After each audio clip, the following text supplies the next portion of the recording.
Dear students, today we are going to study about transportation in animals.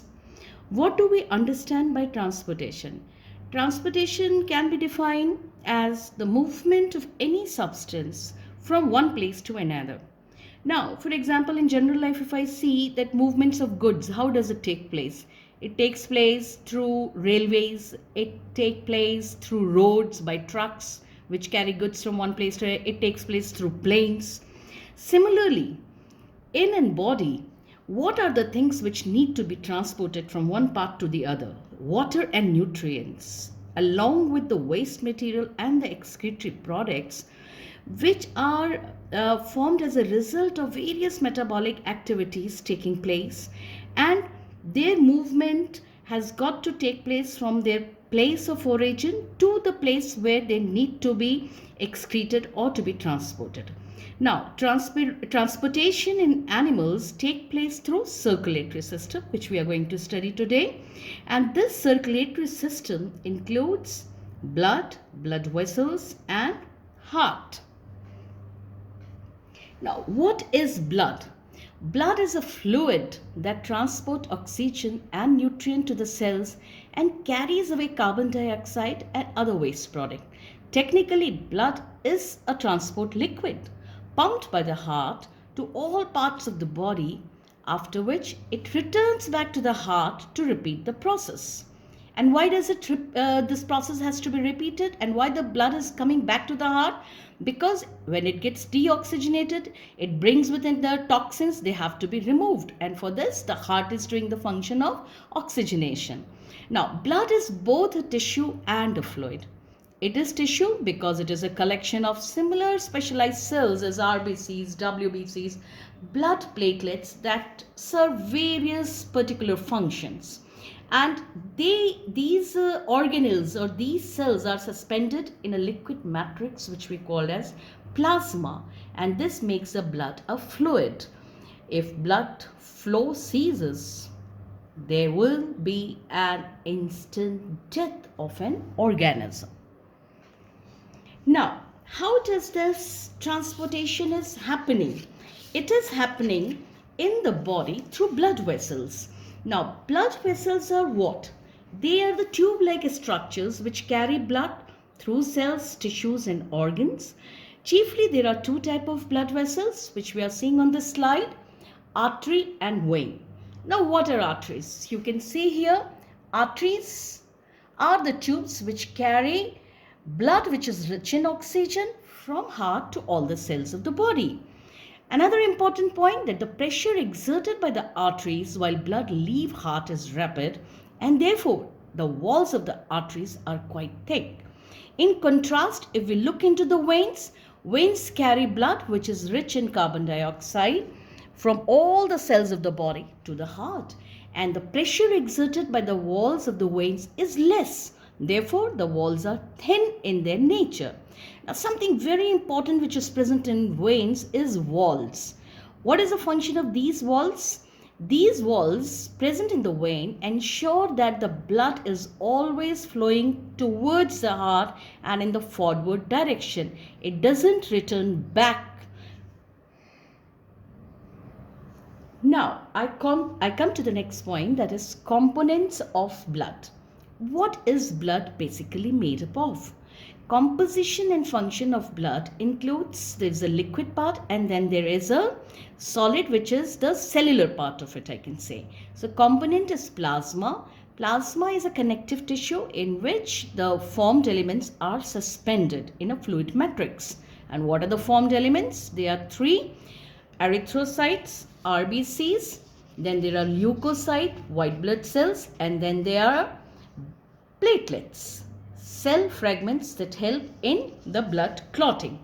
Now, when I come to this region, I would like to just tell you something about blood platelets. The platelets are the colorless tiny blood cells, and very important function of theirs is that they help to plug the leaks and stop the leaking of the blood by a process known as coagulation. That is, at the site of injury, when the blood oozes out of the vessels, then a natural process happens in the blood through the blood platelets, which is the coagulation, stopping the flow of blood. And the blood platelets circulate around the body and clot the blood whenever and wherever necessary. Now, these elements of blood you can see in the next slide. Plasma is made, 55% of the blood is made up of plasma. We have got blood platelets in it, you can see here, and then we have got RBCs, 41%. Remaining are the white blood cells, which are 4%, which are of 4 types: lymphocytes, basophil, eosinophils, monocytes, and neutrophils. We will study in detail about this in the higher classes. Till in class 10, we should be understanding what is the basic functions of the arteries and veins. Now, something very important also here, between artery and veins, there is also present the small, still finer tubes, which are called by name capillaries. Now, capillaries have also got very thin walls, almost they are 1 cell thick structures, through which the exchange of material between the blood and surrounding cells take place. So, connecting link between artery and veins are capillaries. Now I move on to the next slide, which is functions of blood. What are the basic functions? Number 1, it helps in transportation. What does it transport? It transports gases, nutrients, metabolic waste, hormones, etc. Now, it also maintains a homeostasis. We studied about this word homeostasis in my yesterday lecture while we were dealing with excretory system. Homeostasis is defined as maintaining the internal equilibrium of the body. Now here, internal equilibrium, the blood maintains by keeping the water balance, constant intracellular and extracellular pH, and constant body temperature. This is very, very important function of the blood, that human beings are able to maintain their body temperature. That is why we are said to be warm-blooded animals. Now, defense. It helps to fight against the microbes and help to build on the immune system, soluble antibodies and other components. As presently we have got coronavirus, and we say we have got to improve upon the immune system. Who's helping to fight against this virus? They are the WBCs, that is white blood corpuscles. They are the front runners. They can be the, I can say WBCs are the warriors. They are the corona warriors in the blood. Now, blood clotting. Blood clotting is as a result of blood platelets. The word is coming here, coagulation factors and thrombocytes, which prevents the loss of blood following damage to the blood vessels.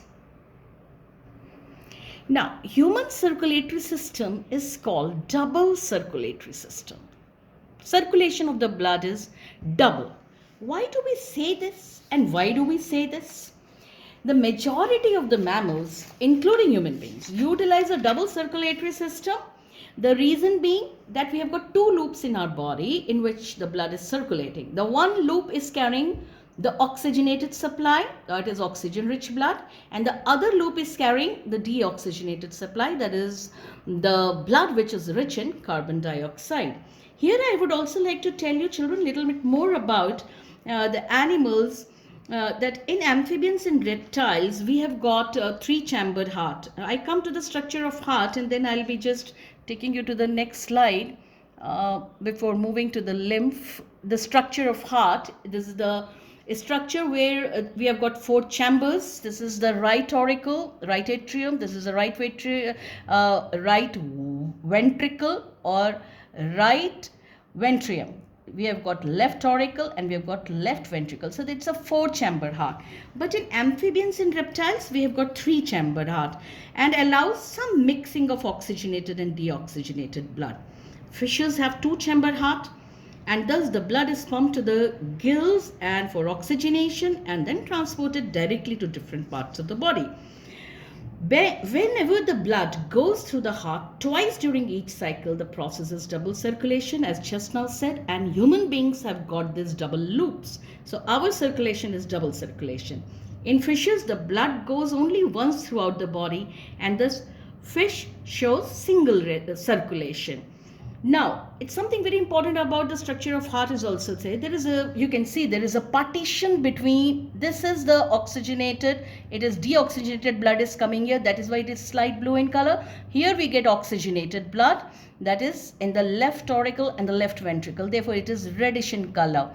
We will still go through the other slides where you'll have the clarity, and we can see there is a demarcation, there is a line drawn between the right auricle, right ventricle, they are one part, and between left auricle and the left ventricle, simply because why it has been done? So that there is no exchange of the oxygenated or the deoxygenated blood. They can't combine with one another. As we have seen in amphibians, there is mixing happening, but in human beings, it doesn't happen. I take you back to the slide. We studied this double circulation. Now I come to tell you something about lymph. There is another transporting fluid other than the blood in the body, and that is called by the name lymph. What is lymph? Lymph is actually similar to the blood plasma. It is also made up of fluid matrix, but it is colorless. Why? Because there are no RBCs present. Why blood has got a red color? Because of the hemoglobin, which is red in color. We also studied that hemoglobin is a respiratory pigment. Now, whenever the arteries are bringing the pure blood at the site of the cells, they break up into capillaries, and capillaries once again reunite to form the veins. At that end of the capillaries, when the blood is coming and flowing in the arteries with much pressure, it has got the tubes are wider, and when they enter into the thinner tubes, definitely with the pressure differences, much of the fluid comes out of the arteries. Instead of going, some of it goes to the capillary, but some of it also oozes out of this capillary network along the spaces, intracellular spaces in the tissues, and this forms a lymph, or we call it as tissue fluid. Now, lymph drains everything what comes into it into lymphatic capillaries, which then join to form large lymph vessels which open into the larger veins.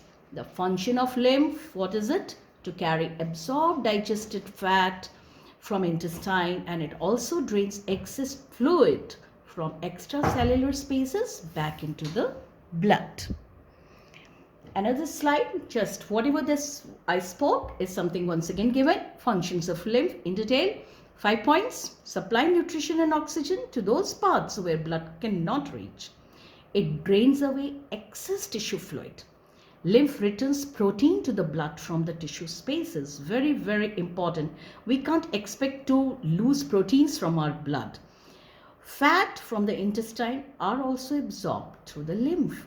The lymphocytes and the monocytes of lymph act also as defensive cells of the body. I can say lymphocytes, they are the scavengers, The lymphocytes and the monocytes which are present in lymph, they serve as a scavenger, means they eat away the microbes and the germs, working in similar capacity to the white blood corpuscles, warriors which are present in the blood.